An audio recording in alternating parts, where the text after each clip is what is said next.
10% आरक्षणावर आज मुंबई हायकोर्टात सुनावणी। हायकोर्टाच्या पूर्ण खंडपीठासमोर ही सुनावणी पार पडणार। ओबीसी नेत्यांची आज नागपुरात दुपारी 1 वाजता बैठक। वडेट्टीवारांच्या नेतृत्वाखाली या बैठकीचं आयोजन, तर आंदोलनाची पुढची दिशा ठरवण्यासाठी ही बैठक। ओबीसी तरुणाच्या आत्महत्येला महायुती सरकार जबाबदार। सरकारनं काढलेला GR रद्द करा, नाहीतर तरुणांचा उद्रेक होईल, वडेट्टीवारांचा इशारा। उद्धव ठाकरे आज दुपारी 12 वाजता माध्यमांशी संवाद साधण्याची शक्यता। भारत-पाक सामना आणि आंदोलनासंदर्भात सविस्तर भूमिका मांडण्याची शक्यता। 14 तारखेला ठाकरेंची शिवसेना पंतप्रधानांना सिंदूर पाठवत आंदोलन करणार। मातोश्रीवर आज आमदार आणि खासदारांची बैठक। मुंबईतील आमदार खासदारांसोबत उद्धव ठाकरे संवाद साधणार। ठाकरे बंधूंच्या शिवतीर्थवरील भेटीनंतर या बैठकीला महत्त्व। पुणे महापालिका निवडणुकीसाठी अजित पवार ॲक्शन मोडवर, तर अजित पवारांच्या जनसंवाद उपक्रमाची पुण्यातनं सुरुवात। हडपसर मतदारसंघात अजित पवार लोकांच्या तक्रारी जाणून घेत आहेत। सत्ताधाऱ्यांनी अधिकाऱ्यांना धमकवण्याचा प्रयत्न करू नये, अशा अधिकाऱ्यांच्या पाठीशी आपण उभं राहिलं पाहिजे। कायदे तुम्ही केलेत, पालन करू नका असं तुम्हीच सांगता। माजी पोलीस अधिकारी जुलिओ रिबेरो यांच्याकडून IPS अधिकारी अंजना कृष्णा यांचं कौतुक। अजित पवारांनी कुरडू गावातील प्रकरणावर बोलणं टाळलं। IPS अधिकारी अंजना कृष्णा यांच्यासोबत वादावरून प्रतिक्रिया दिलेली नाही। सध्या 10 पैकी 8 लोकांना कृषी मंत्री कोण हेच माहित नाहीये। कुणी रमी खेळण्यात तर कुणी मारामारी करण्यात गुंग आहे। सरकारला जागा करण्याचं काम करावं लागेल, उन्मेष पाटील यांचं वक्तव्य। GST विभागाकडून अटक करण्यात आलेल्या घोटाळेबाज मेहुल जैन आणि कमलेश जैनच्या जामिनाला विरोध। फसवणूक झालेल्या पीडित विश्वास टाकळकर यांनी हस्तक्षेप याचिका दाखल करत दोघांच्या जामिनाला विरोध केला। 30,52,00,000 रुपयांच्या घोटाळ्याप्रकरणी दोघेही सध्या न्यायालयीन कोठडीत। मुख्यमंत्री फडणवीस आज यवतमाळ दौऱ्यावर, तर मोरारी बापूंच्या रामकथा प्रवचनाला ते उपस्थित राहणार।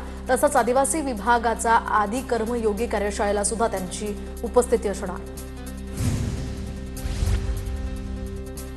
देशात सुद्धा लोक भारत आणि पाकिस्तान यांची मॅच पाहणार नाही। मोदी शहा भाजपचे नेते मॅच पाहतील, राष्ट्रभक्त मॅच पाहणार नाहीत, संजय राऊतांचं वक्तव्य।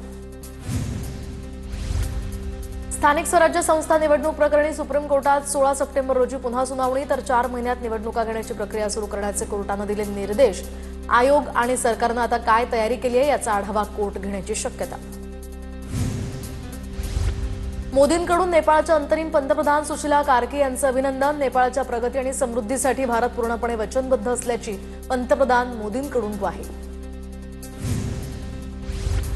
पंतप्रधान नरेंद्र मोदी आज मणिपूरच्या दौऱ्यावर। 2023 मधील हिंसाचारानंतर पंतप्रधान प्रथमच मणिपूरच्या दौऱ्यावर। मोदींच्या हस्ते विविध कामांचं उद्घाटन होणार। पंतप्रधान मोदींचा मणिपूर दौरा बकवास आणि ढोंग। मोदींच्या मणिपूर दौऱ्याकडे गांभीर्यानं पाहत नाही, संजय राऊतांची टीका।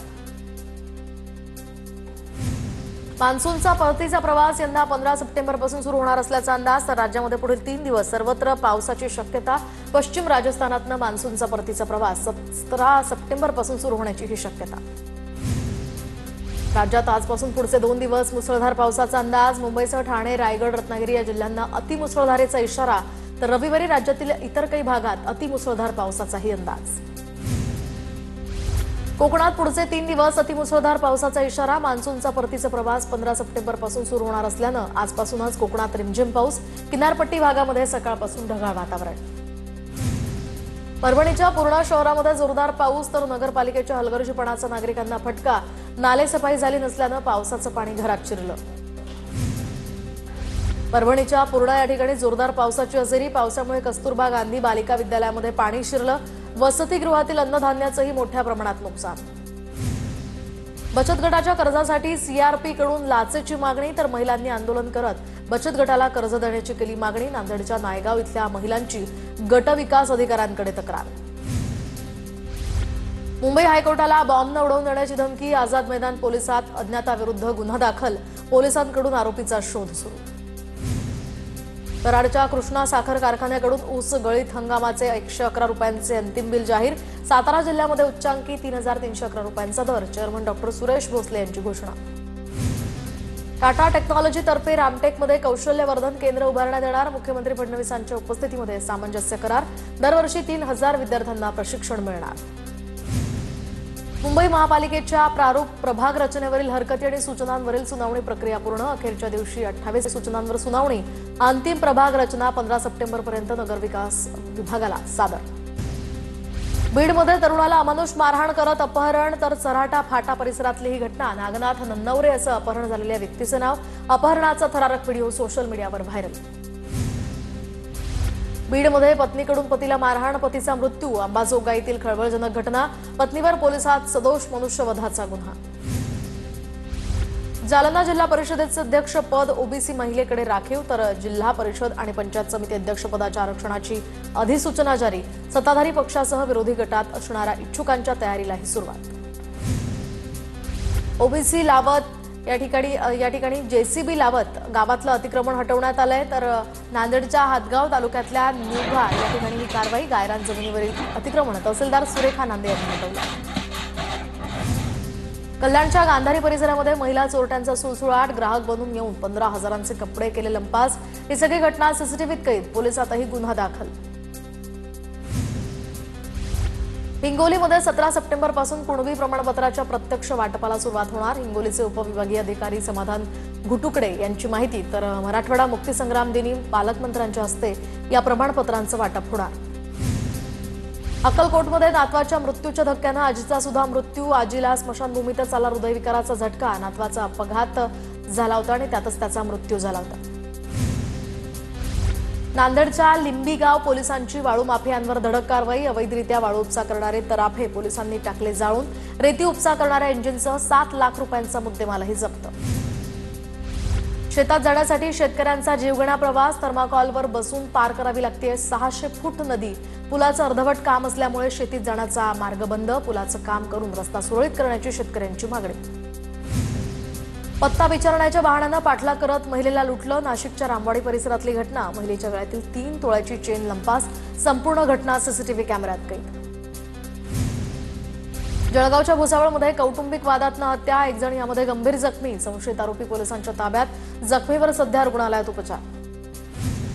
तर बीडच्या शिरूर कासारमध्ये तिघांकडून एकाला बेदम मारहाण. लोखंडी पाईप आणि लाकडी काठीनं मारहाण झाल्याची माहिती. जखमीवर उपचार सुरू. पोलिसातही गुन्हा दाखल.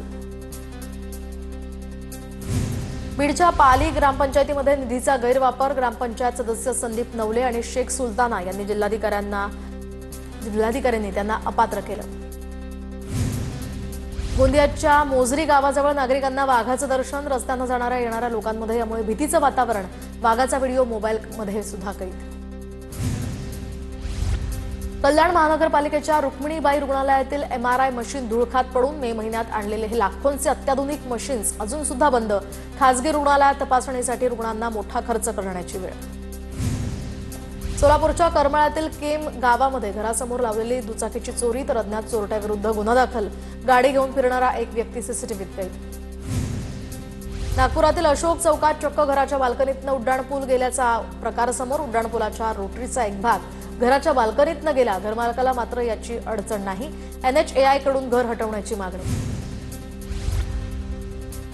भिवंडीतील पडघ्याचा कचरा KDMCच्या उंबर्डे डम्पिंग ग्राउंडवर. स्थानिक ग्रामस्थांनी कचऱ्याची गाडी अडवत घातला गोंधळ. दुर्गंधी प्रदूषण आमच्या माथी का, असा संतप्त ग्रामस्थांचा सवाल.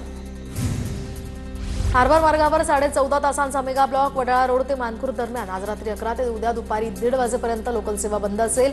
पनवेल मानखुर्द पनवेल दरम्यान विशेष लोकल फेऱ्या सुरू राहणार. 11 जिवंत काडतुसं आणि एका पिस्तुलासह दोघांनाही अटक. नवी मुंबईतील उल्वे पोलिसांची कारवाई. आरोपी प्रवीण पांडे, विकास त्रिपाठी यांच्यावर कारवाई.